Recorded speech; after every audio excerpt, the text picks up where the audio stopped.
এটা পেয়ে আমার উপকার হয়েছে অনেক। আপনারা দেখতে পাচ্ছেন যে এখানে বেবিকে আগে বেবির বয়স কত, 2 মাস না? 1 মাস 1 মাস, আচ্ছা 1-1.5 মাস না?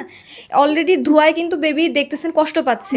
বেবির বয়স হচ্ছে মাত্র 2 মাস। এখানে দেখতে পাচ্ছেন একটা মাটির হাঁড়িতে পলিথিন গরম করে তারপরে বেবিকে সেক দেওয়া হতো। ওইটা ধরার সাথে সাথে ধুমায় কান্নাকাটি করতেছিল, আর এটা পুরো ম্যাজিকের মতো দেখলাম ধরার মানে ওর সেক দেওয়ার সাথে সাথে ও আরামে ঘুমিয়ে যেতেছে আর কি। মানে এটা যদি আমি আগে জানতাম, আগেই যেমন আমাদের অনেক সন্তানই তো অনেক মানে বোনের হয়েছে বা আরো অনেকজনের হয়েছে, যদি জানতাম এটা আমি আগেই অর্ডার দিতাম। কিন্তু এখন সন্ধান পাইছি, এখন যারই হোক না কেন আমি ওদের ধরাই দিব যে এটা অনেক ভালো, এটা নেও। আমি এত অবাক হয়েছি যে এই শেকটা দেওয়ার সাথে সাথে ও ঘুমায় গেছে।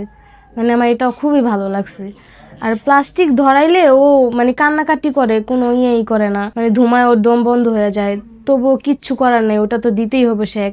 এখন যেহেতু এটা পাইছে, এটা অনেক ভালো, আমি বলবো যারই সন্তান হোক আমি বলবো যে এটা নেওয়ার জন্য, এটা খুবই ভালো, উপকারী। এটা দিয়া শেক যে কোনো মুহূর্তে যেভাবে দেওয়া যাইবো। আর যেমন ন্যাকড়া দিয়া দিলেও আমরা অন্যরকম একটা মানে চাইরো সাইডে কোনটা গরম থাকে কোন পাশ ঠান্ডা থাকে আমরা বুঝি না, এক সাইড এমন আছে এক সাইড গরম হয়ে যায় আরেক পাশ ঠান্ডা থাকে। এটা যেমন চাইরো পাশে মানে হালকা ঠান্ডা, মানে শোয়ার মতো আর কি। আমরা তো চাই না যে ওই মায়ের সন্তানটা অসুস্থ হোক বা এরকম কিছু হোক, আমরা তো চাবো সবারই সন্তান ভালো থাকুক। ভালো থাকার জন্য তো এটাই করা উচিত।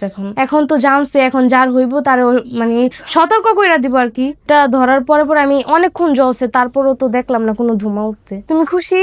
জি আমি খুশি।